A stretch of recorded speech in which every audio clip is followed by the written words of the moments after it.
आज का शुभ पंचांग आश्विन मासे शुक्ल पक्षे प्रतिपदा गुरुवार विक्रम संवत 2081 तदनुसार 3 अक्टूबर 2024 आज प्रतिपदा रात्रि को लगभग 3 बजे तक की है। तत्पश्चात द्वितीया। आज का विशेष दिन महाराजा अग्रसेन जयंती, इष्टि, नवरात्रि प्रारंभ, घट स्थापना का मुहूर्त सुबह 6:15 से लेकर 7:22। दूसरा मुहूर्त अभिजीत मुहूर्त में 11:46 से लेकर 12:33। सूर्य राशि कन्या, चंद्र राशि कन्या, दिशा अशुल दक्षिण, अग्निवास पृथ्वी, नक्षत्र हस्त, ब्रह्म मुहूर्त 4:50 से लेकर 5:38। राहु काल का समय 1:30 बजे से लेकर 3 बजे तक रहेगा। अभिजीत मुहूर्त लगभग 12 बजे से लेकर 12:50। कल चंद्र दर्शन। 7 अक्टूबर को उपांग ललिता व्रत, 9 अक्टूबर को सरस्वती आवाहन, 10 अक्टूबर को सरस्वती पूजा, 11 अक्टूबर को दुर्गा अष्टमी महानवमी, 12 अक्टूबर को सरस्वती विसर्जन, दुर्गा विसर्जन, दशहरा। आज पहला नवरात्रा है। बोलिए गंगा मैया की जय। जय श्री राम। मैं ईश्वर वाणी हनुमानगढ़ टाउन से रोज आपको गंगा दर्शन दिखाता हूँ, गंगा दर्शन पंचांग सुनाता हूँ। आज की रामायण तत्वार्थ रामायण में से प्रेम मूर्ति शबरी का प्रसंग जो हमने कल बीच में छोड़ा था। भगवान विचार करने लगे कि ब्राह्मण बहुत विद्वान हो जाए तो ज्ञानाभिमान उनको मारता है और अनपढ़ रह जाए तो अज्ञान मारता है। मुझे किसी ब्राह्मण के यहाँ जाना नहीं है। द्रोणाचार्य और समस्त ब्राह्मणों को उन्होंने अस्वीकार कर दिया। भगवान ने कहा, आज गंगा के किनारे एक भक्त के यहाँ मुझे जाना है। भगवान ने सारथी को आज्ञा दी कि विदुर की झोपड़ी की ओर रथ ले चलो। भगवान ने निश्चय किया था कि मेरा विदुर बहुत समय से मेरी प्रतीक्षा कर रहा है, आज मैं वहां जाऊंगा। इस ओर विदुर जी विचारते थे कि अभी मैं इस योग्य नहीं हूँ, इसलिए भगवान मेरे घर नहीं आते। झोपड़ी का द्वार बंद करके विदुर जी और उनकी पत्नी भगवान का कीर्तन कर रहे थे, परंतु उनको खबर नहीं थी कि जिसका वह कीर्तन कर रहे हैं वे ही आज उनके द्वार आकर खड़े थे। मनुष्य का जीवन पवित्र बनेगा तो भगवान बिना निमंत्रण उनके घर आवेंगे। आज शबरी के आश्रम में श्री राम लक्ष्मण पधारे हैं। शबरी को अतिशय आनंद हुआ। आनंद के मालिक अनंत कोटि ब्रह्मांड के स्वामी मेरे घर पधारे हैं। श्री राम लक्ष्मण के दर्शन करते करते शबरी निशब्द हो गई। प्रभु ने वल्कल वस्त्र धारण किया हुआ है, माथे पर सुंदर जटा मुकुट है, श्रीअंग मेघ के समान श्याम है। लक्ष्मण जी गोरे हैं। सरसिज लोचन बाहु विशाला, जटा मुकुट सिर उर बनमाला। श्याम घोर सुंदर दो भाई, सबरी परे चरण लपटाई। प्रेम मगन मुख भय बचन न आवा, पुनि पुनि पद सरोज सिर नावा। सादर जल ले चरण पखारे, पुनि सुंदर आसन बैठारे। शबरी ने धर्म के 2 आसन दिए, उन आसनों पर श्री राम लक्ष्मण विराजे। श्री राम लक्ष्मण के दिव्य प्रेम को देखकर शबरी दर्शन में इतनी तन्मय हो गई कि उनकी आंखों में आंसू से भर गई। परमात्मा के दर्शन करते करते आंखों में आंसू आए और प्रभु का स्वरूप भी बराबर न दिखे, उस दिन ही बराबर दर्शन होते हैं। दर्शन करते हुए आंखों में आंसू न आए तब तक बारंबार दर्शन होते ही नहीं। सेवा करते समय हृदय पिघले और आंखों में से आंसू निकले तो मानना की सेवा की। शबरी राम जी के सन्मुख विराजी हुई थी, परंतु आंखें आंसुओं से भर जाने के कारण वह बार बार दर्शन नहीं कर सकती थी। परमात्मा आज मेरे घर पधारे और मैं हीन जाति की एक भीलनी मेरे घर भगवान पधारे हैं। मेरे भगवान कैसे उद्धार है, इनका मैं क्या स्वागत करूं, इनको मैं क्या अर्पण करूं। शबरी ने बीन बीन कर सुंदर बेर रखे थे, श्री रामचंद्र जी के लिए तैयार करके रखे हुए वह फल शबरी ने रघुनाथ जी को निवेदन किया। बारंबार वंदना करके कहा कि ही विधि अस्तुति करो तुम्हारी, अधम जाति में जड़मति भारी। अधम ते अधम अधम अति नारी, तिय में मैं मति मंद अघारी। महाराज मैं तो हीन जाति की हूँ, अधम हूँ, मुझे कुछ भी आता नहीं। मुझे कोई ज्ञान नहीं, पूरे दिन मैं राम राम करती हूँ।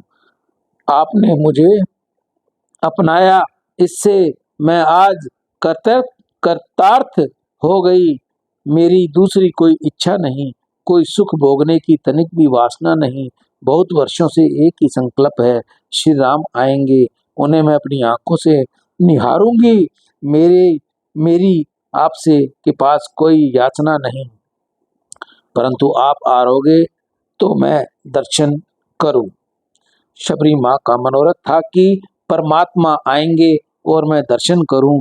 वेद में ऐसा वर्णन आया है कि ईश्वर को भूख लगती नहीं, प्यास लगती नहीं, परमात्मा तो निष्काम है। संसार रूपी वृक्ष पर दो पक्षी बैठे हैं, अर्थात जीव और शिव। यह जीव रूपी पक्षी विषय रूपी फल खाता है, परंतु यह दुर्लभ है, बहुत दुखी है, जबकि शिव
आज का शुभ पंचांग आश्विन मासे कृष्ण पक्षे अमावस्या बुधवार विक्रम संवत 2081 तदनुसार 2 अक्टूबर 2024। आज अमावस्या रात्रि को लगभग 12:30 तक की है।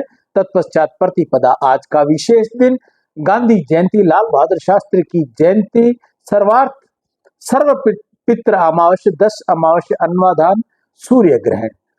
सूर्य राशि कन्या, चंद्र राशि कन्या, दिशा शूल, उत्तर अग्निवास पृथ्वी, नक्षत्र उत्तरा फाल्गुनी, तत्पश्चात हस्त, ब्रह्म मुहूर्त 4:49 से लेकर 5:38। राहु काल का समय प्रातः 12 बजे से लेकर 1:30 बजे तक रहेगा। अभिजीत मुहूर्त आज नहीं है। ग्रहण रात्र को 9:14 पर आरंभ होगा, जो देर रात 3:17 पर पूर्ण होगा। सूर्य ग्रहण को लगने के कारण सूर्य ग्रहण रात्रि को लगने के कारण भारत में नजर नहीं आएगा। यही कारण है कि भारत में ग्रहण का सूतक काल नहीं होगा। गर्भवती माताएं बहनें कृपया ध्यान से सुने व सावधान रहे। चाकू छुरी कांटे का इस्तेमाल न करें, छोंक न लगाए, कमर पर बांधा हुआ कमरबंद ढीला बांधे व रात्रि को सीधा सोए। 4 अक्टूबर को चंद्र दर्शन, 3 अक्टूबर को महाराजा अग्रसेन जयंती, नवरात्रि प्रारंभ, घट स्थापना। 4 अक्टूबर को चंद्र दर्शन, 7 अक्टूबर को उपांग ललिता व्रत, 9 अक्टूबर को सरस्वती आवाहन, 11 अक्टूबर को दुर्गा अष्टमी महानवमी। बोलिए गंगा मैया की जय। जय श्री राम। मैं ईशु हरवानी, हनुमानगढ़ टाउन, राजस्थान से रोज आपको गंगा दर्शन लाइव दिखाता हूँ, वह पंचांग बताता हूँ, तत्पश्चात तत्वार्थ रामायण की थोड़ी सी कहानी सुनाता होता हूँ। आज की कहानी अपनी है प्रेम मूर्ति शबरी, जिसका हमने विश्राम कल लिया था। आज उसकी आगे की कथा। एक दिन ऐसा हुआ कि ब्रह्म मुहूर्त में शबरी बुहारी दे रही थी। अंधेरा था। एक ऋषि स्नान करने जा रहे थे, उसका पैर बुहारी से कुछ स्पर्श पा गया। ऋषि को बुरा लगा, उससे उनको क्रोध आ गया। उन्होंने शबरी का तिरस्कार किया कि यह भीलनी मुझको छू गई। ऋषि ने शबरी का बहुत तिरस्कार किया। वह परमात्मा को सुहाया नहीं। जैसे ही वह ऋषि पंपा सरोवर में दोबारा स्नान करने गए, वैसे ही पंपा सरोवर का जल रुधिर जैसा हो गया, जल में कीड़े पड़ गए। तब कितने ही लोगों ने ऐसा उल्टा माना कि इस बिल्ली को मातंग ऋषि ने आश्रम में रखा है, इससे सरोवर का जल बिगड़ गया है। परंतु जल तो बिगड़ा था। शबरी का अपमान होने से मातंग ऋषि ने कहा कि मैंने सनातन धर्म की मर्यादा का तनिक भी भंग नहीं किया। शबरी ने भी कोई भूल नहीं की। अंधेरे में ऐसा हो गया। इससे शबरी का क्या दोष है। मातंग ऋषि का सत्संग शबरी को बहुत काल तक मिला। कुछ दिन बाद मातंग ऋषि ने विचार किया कि मेरा समय अब पूरा होता है, इस शरीर का प्रारब्ध अब पूरा होने को है, मुझे ब्रह्मलोक जाना है। उन्होंने शिष्यों से कहा अब मैं जाता हूँ। शबरी को खबर पड़ी तो दौड़ती वहां आई, गुरुदेव को वंदन करके कहा आप पधारते हो तो अब मेरा क्या होगा। मातंग ऋषि ने कहा बेटी तुमको यहीं रहना है, तुम तो मुझसे अधिक भाग्यशाली हो। मैंने राम नाम की कथा की है, श्री राम नाम का जप किया है, परंतु आज तक मुझे श्री राम के प्रत्यक्ष दर्शन नहीं हुए। तुम तो बहुत भाग्यशाली हो, श्री राम तुम्हारे घर आएंगे। शबरी को अतिशय आनंद हुआ कि श्री राम मेरे घर आएंगे। शबरी ने मातंग ऋषि से कहा मैं अनंत कोटि ब्रह्मांड के नायक हैं, जो लक्ष्मी के स्वामी हैं, वे क्या मुझे भेजने के घर आएंगे। मैं तो कुछ भी पढ़ी लिखी नहीं, पास में पैसा भी नहीं। ऋषि ने कहा परमात्मा तो प्रेम देखते हैं, श्री रामचंद्र जी एक दिन अवश्य तुम्हारे घर आएंगे, तुम्हारा मेरा तुमको आशीर्वाद है। ऋषि ने शबरी को आशीर्वाद दिया। शबरी ने पूछा महाराज श्री राम कब आएंगे। ऋषि बोले यह नहीं कह सकता, पर आएंगे अवश्य। अभी श्री दशरथ महाराज की पुत्र कामेष्टि यज्ञ करना है, वह यज्ञ होने के उपरांत अग्नि नारायण प्रसादी खीर देंगे, उसके बाद श्री राम जी का जन्म होगा। श्री राम जी रामलीला करेंगे। 16 वर्ष के बाद विश्वामित्र जी यज्ञ का रक्षण करने के लिए पधारेंगे, वहां जनकपुरी जाएंगे, वहां धनुष को भंग करेंगे, सीता के साथ उनका विवाह होगा। उसके बाद 12 वर्ष तक अयोध्या में विराजेंगे, फिर दशरथ महाराज उनका राजा अभिषेक करेंगे। मथुरा के कुसंग से केकई की बुद्धि बिगड़ेगी, केकई 2 वरदान मांगेगी। राम जी के लिए 14 वर्ष का वनवास, माता पिता का वंदन करके श्री राम वन में पधारेंगे। वे 14 वर्ष के वनवास में किसी भी दिन तेरे घर आएंगे। वे कब आएंगे ये मैं नहीं जानता, वे तो काल के भी काल हैं, उनको काल का बंधन नहीं, परंतु एक न एक दिन तेरे घर आएंगे अवश्य। ऐसा शबरी को मातंग ऋषि ने कहा। वैष्णव आशा से जीते रहते हैं, मुझको भगवान के दर्शन होंगे, एक दिन मेरे भगवान मुझको जरूर दर्शन देंगे, मुझको अपनाएंगे। मुझे निरंतर भक्ति करनी है, मुझको भक्ति होती नहीं और इसलिए ठाकुर जी मुझसे नहीं बोलते। आज तक मैं लायक नहीं हुआ, मेरे भगवान भले नहीं बोले, परंतु मैं ठाकुर के साथ बातें करूंगा। मुझको विश्वास है कि प्रभु किसी दिन तो कृपा करेंगे ही, मेरे जीवन के अंतिम दिन तो वह जरूर मुझको दर्शन देंगे। मीराबाई के चरित्र में आया कि मीराबाई गोपाल जी का सुंदर श्रृंगार करती, दरवाजा बंद रखकर एकांत में कीर्तन करती और ठाकुर जी के साथ बातें करती थी। मन में जो भाव जागता उसे ठाकुर जी से निवेदन करती कि आज मेरे मन में ऐसा भाव हुआ है। हृदय का भाव प्रभु को सन्मुख प्रकट करने से हृदय शुद्ध होता है।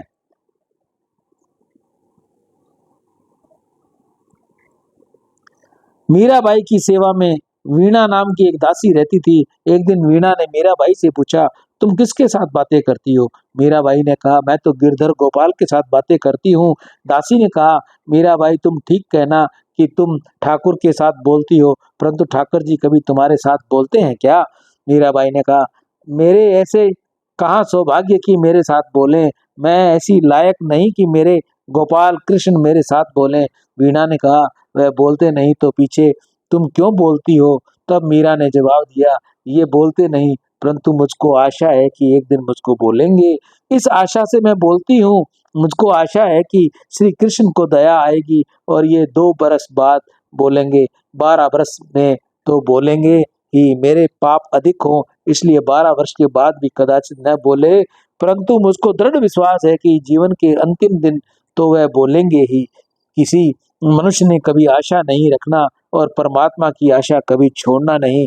मातंग ऋषि शबरी को परमात्मा आएंगे ऐसी आशा देकर ब्रह्मलोक सिधार गए। शबरी आशा के ऊपर जीने लगी। परमात्मा की आशा रखना ही महान सुख है, संसार के विषय सुख की आशा रखना ही महान दुख है।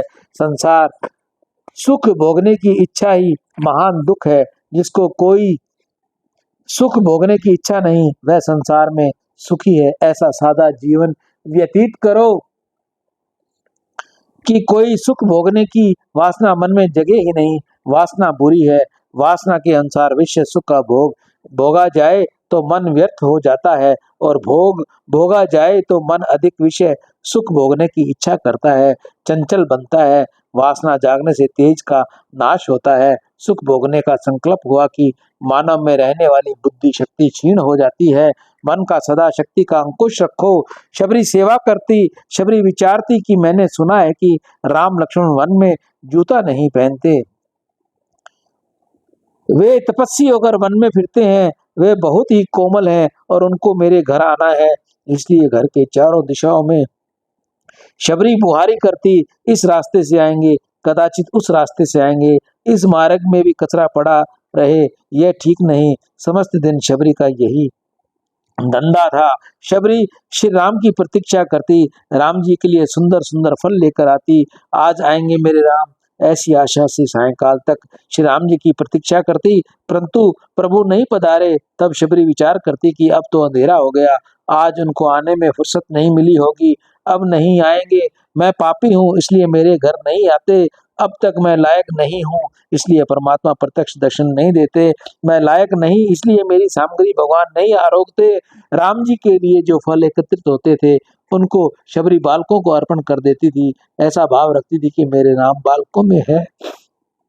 कोई गरीब आए तो गरीब में राम जी के दर्शन करती, गरीब में भी वह फल देती, और साधु संत आए तो साधु संत आते तो उनको भी फल देती। गाय में भी मेरे राम जी विराजते हैं, ऐसी निष्ठा रखकर गाय को भी फल खिलाती। शबरी नियमित रूप से चारों दिशाओं में बुहारी देती, 2-2 मील तक रास्ते को बुहारी करती, और बुहारती करते करते शबरी श्री राम श्री राम श्री राम का जप करती।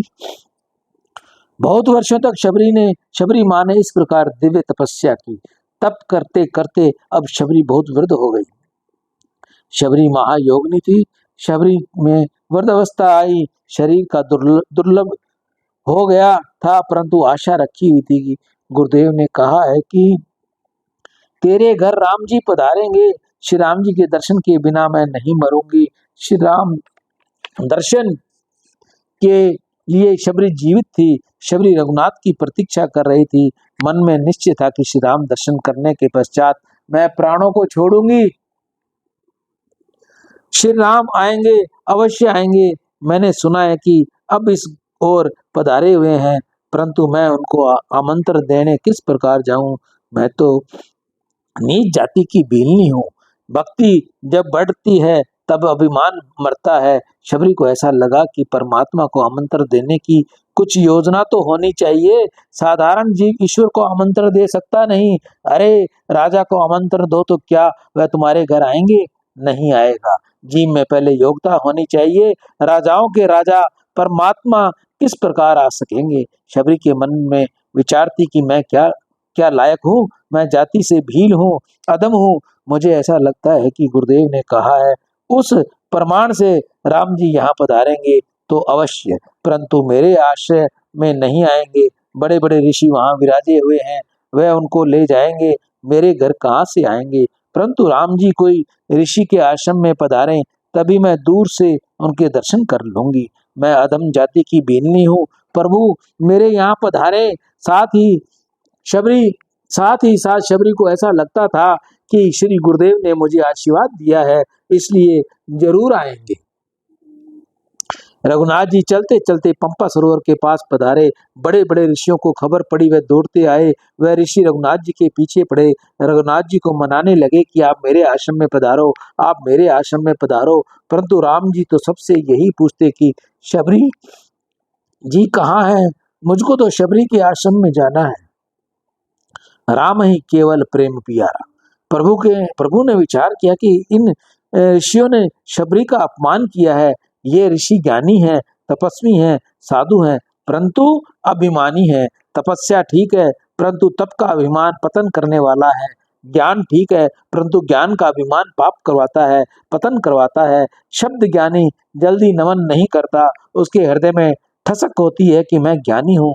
चेला बखान करते हैं, इसलिए गुरु को लगने लगता है कि मैं ब्रह्म रूप हो गया हूँ। बहुत से लोगों के द्वारा सम्मान देने के कारण मनुष्य भान भूल जाता है। इससे उपरांत सेवा समरण में उपेक्षा जग जाती है और अभिमान किसी को झुकने नहीं देता।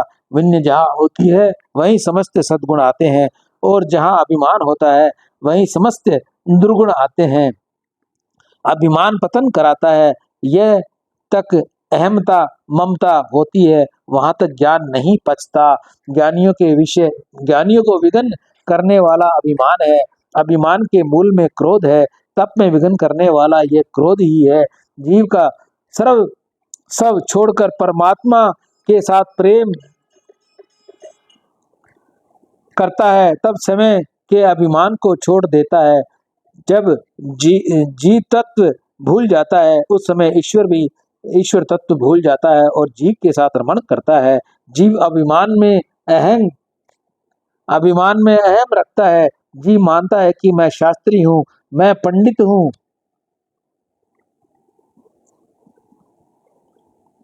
मैं ज्ञानी हूँ, मैं तपस्वी हूँ, तो भगवान उससे कहते हैं कि मैं तेरा दादा लगता हूँ। मुझे यदि तेरी परवाह नहीं है, तुझे यदि मेरी परवाह नहीं है तो मुझे तेरी क्या परवाह है। जीव अहंता ममता न छोड़े तब तक भगवान मिलते नहीं। जीव मैं पन अर्थात अभिमान न छोड़े तब तक उसे भगवत दर्शन नहीं होते। जब तक अहंकार है तब तक भगवान आते नहीं। जहाँ अहंकार है वहाँ हरि नहीं और जहाँ हरि वहाँ अहंकार नहीं। श्री राम जी ने विचार किया कि मुझे किसी के आश्रम में जाना नहीं। राम जी ऋषियों से पूछने लगे कि शबरी कहाँ है। जिस दिन प्रभु पधारे उस दिन शबरी घर में थी। श्री राम जप करती हुई बैठी थी। शबरी को आशा नहीं कि राम उनके घर पधारेंगे। शबरी को ऐसा लगता था कि आज तक मैंने बहुत प्रतीक्षा की है परंतु ये आए नहीं। मैंने सुना है कि वह इस ओर पधारे हैं, उनको तो कोई ऋषि अपने आश्रम में ले गए होंगे। श्री राम मेरे यहाँ नहीं आएंगे। परंतु जो संपूर्ण जीव भर परमात्मा की खोज करते हैं, उनकी खोज करते हुए किसी दिन परमात्मा उनके घर आते हैं। 12 वर्ष तपस्या करे उसको अवश्य ही सिद्धि मिलती है। परमात्मा ने शबरी के चरित्र से ज्ञान दिया है कि समस्त जीव जो मुझको खोजता है उसे एक दिन मैं खोजने निकलता हूँ, मिलता हूँ। मुझको सदैव खोजते रहो। जो मुझे सबसे सतत खोजता है उसे खोजता हुआ मैं आता हूँ। महाभारत में कथा आती है कि द्वारिकानाथ संधि कराने के लिए हस्तिनापुर जाते हैं। वहां धृतराष्ट्र उसको अपने राजमहल में पधारने के लिए निमंत्रण देते हैं। 56 प्रकार के भोजन सामग्री तैयार करवाई जाती है परंतु भगवान स्वीकार नहीं करते। भगवान भी विचारते हैं यह जीव लायक नहीं हुआ, इसका हृदय कुटिल है, मुझे इसके घर जाना नहीं है। सभा में बड़े बड़े राजा विराजे हुए थे। राजाओं को आशा थी कि श्री कृष्ण हमारे यहाँ आएंगे। भगवान ने राजाओं को भी स्वीकार नहीं किया। द्रोणाचार्य ने कहा सबको अस्वीकार करते हो तो क्या आज भोजन नहीं करना है। भोजन का समय तो हो गया है, कहीं तो भोजन करना ही पड़ेगा। दुर्योधन के यहाँ भोजन करने में आपत्ति हो तो मेरे यहाँ भोजन के लिए पधारो। सियावर राम जय जय राम, मेरे प्रभु राम जय जय राम। आज शबरी की प्रेम मूर्ति शबरी की कथा का हम यहीं विश्राम देंगे। कल हम आपको इसके आगे की कथा सुनाएंगे। शबरी, प्रेम मूर्ति शबरी। मैं ईशु हरवानी, हनुमानगढ़ टाउन, राजस्थान से पुनः एक बार गर्भवती महिलाओं से, माताओं से, बहनों से मेरा हाथ जोड़कर निवेदन है, सूर्य ग्रहण के उपरांत आपने घर में रसोई में चाकू, कैंची, छुरी, कांटा, किसी प्रकार का नुकीला पदार्थ आपने नहीं इस्तेमाल करना। सब्जी में आज छोंक नहीं लगानी। समय मिले तो राम राम करते रहो, अपने प्रभु को ध्याते रहो और जब आप सो तो आप बिल्कुल सीधा सो। प्रयत्न करो भी मैं बिल्कुल सीधा सोऊं और शरीर पर बांधा हुआ कमरबंद भी आप ढीला बांधेंगे। ये सूर्य ग्रहण में आप विशेष प्रकार की सावधानी रखेंगे। जय सिया राम। मैं ईशु हरवानी, हनुमानगढ़ टाउन, राजस्थान से। राम।